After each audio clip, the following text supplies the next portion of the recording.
Hello, today we're going to be talking about enzyme inhibition. But before we can get started with that, first we're going to go over a few graph modalities in which we will uncover how this works. So the first graph is called a Michaelis-Menten graph, as shown here. And this is a great way to describe how enzymes work. Now, the Michaelis-Menten graph is going to be rate on the y-axis over concentration of substrate on the x-axis. And so when you get a number of data on an enzyme's function, you can generate a fitted curve that looks like this. Now, a few things to note about this curve is that the top indicates Vmax. Vmax is the maximal speed at which an enzyme can work. Now, not all enzymes can reach the Vmax, or it might not be as accurate to measure Vmax for all enzymes. And so something that biochemists use to compare enzyme functionality is half Vmax. Half Vmax can also be written as Km. Km is a great way to measure the efficacy and sensitivity of an enzyme. Now, curve fitting software is very expensive. And so what happens if you don't have access to that? Well, you can use something called a Lineweaver-Burk plot. This plot will generate a linear slope, and this slope will be the reciprocal of the first plot. What is a reciprocal? Simply 1 over x. So we can write 1 over rate and 1 over concentration of substrate. These plots are not as accurate, but they allow us to have a second way of analyzing the first plot, as well as no needed access to a curve fitting software. Now, to the main topic, and that is inhibitors.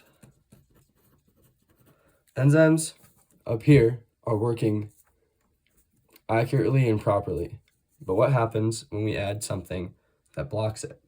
Well, there are 4 types of inhibitors. First is competitive. This inhibition type is going to bind to the actual site and compete with a normal substrate. So we can draw our enzyme here like Pac-Man, and we can draw our substrate here. Now, normally, in a normally working enzyme, the substrate will bind to the active site. In this type of inhibition, we have an inhibitor that looks almost identical to the substrate. Now, this inhibitor is going to bind to the active site and cancel the binding of the substrate. This is going to decrease the affinity that the substrate has for the enzyme. Let's take a look at another example. Next, we have uncompetitive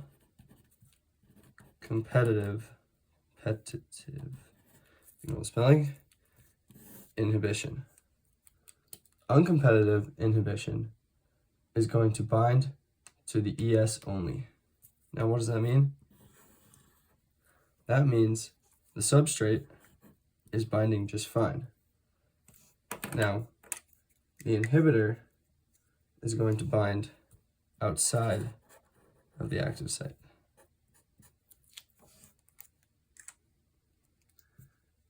This is going to decrease both the Km and the Vmax, as we'll get into later.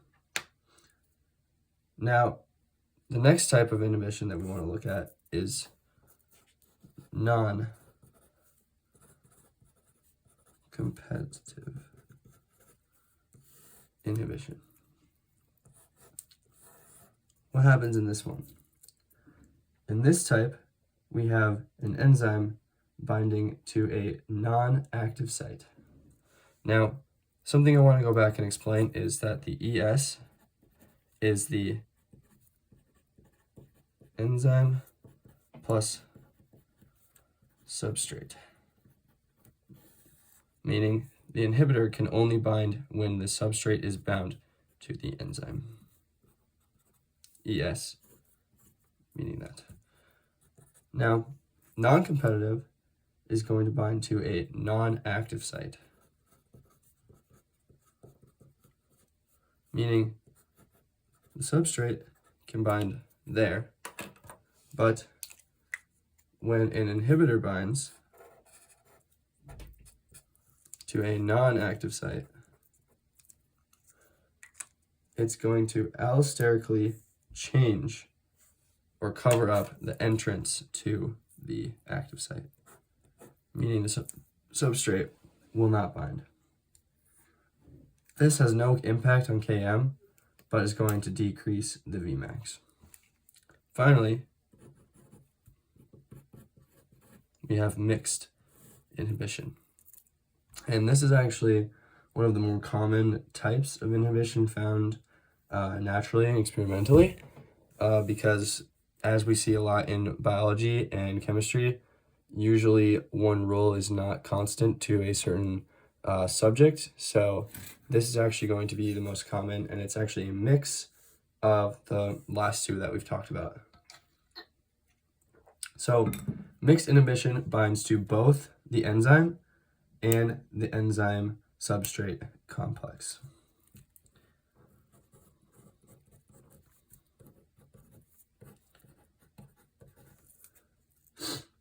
And it doesn't really fit either category. And again, this is most real world examples. Now, how do these types of inhibition relate to Michaelis-Menten and Lineweaver-Burke plots? Let's take a look. So, the first type of inhibition that we talked about was competitive inhibition. Now, on a normally functioning Michaelis-Menten plot, we're going to have an enzyme line that looks like this. The top is our Vmax, as we discussed before, and halfway here is our Km, or half Vmax. Now, a competitive inhibitor is going to increase the Km, but not impact the Vmax. How does this look? It's going to look something like this. As you can see, the Km has increased in the amount of substrate needed as compared to the last or normally functioning example. This means that the affinity has decreased. Now, on a Lineweaver-Burke plot, this means that the y-axis here is going to stay the same, but the x-axis, where we can see the Km, is going to decrease or increase on this plot, but it will actually be decreasing. So it's going to look like this. And that's what a Michaelis-Menten and Lineweaver-Burke plot look like for competitive inhibition. Secondly, we want to look at uncompetitive inhibition. Now, as I said before, this is going to both decrease the Vmax and decrease the Km. So what will this look like?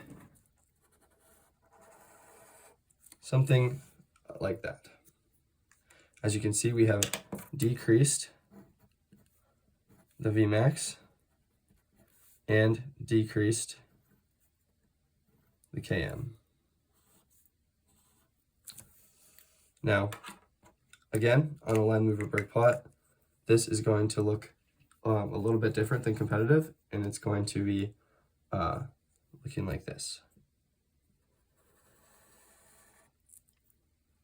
Again, we have decreased the Km and decreased the Vmax. Because it's a reciprocal, that means it's going to be farther back, farther up. Now in competitive, we had increased the Km, so it's moving in the opposite direction than this one. Next, we're going to look at non-competitive. And as we said before, this had no impact on Km, but decreased the Vmax. And so this is where a Lineweaver-Burke plot can come in handy, because drawing something on a Michaelis-Menten plot that does not impact Km but decreases the Vmax is a bit tricky. So, as you can see, Km should be pretty similar there, but it's a lot easier to see on the Lineweaver-Burke plot. So, where Km normally is going to be the same, and where Vmax is going to decrease. And again, we're moving up because it's a reciprocal, which means it's reversed. Lastly, we have mixed inhibition, and again, this is a combination of the last two, so these can look a little bit different, but in general, the Km and Vmax are going to be simply different. And so we can draw it like that, and we can also draw it like that. Now, as I've been mentioning before, the x-axis here is going to be your 1 over Km, and your y-axis here is going to be your 1 over Vmax. These are very useful ways to compare the function of enzymes, and I hope you learned a lot in this video. Thank you for watching.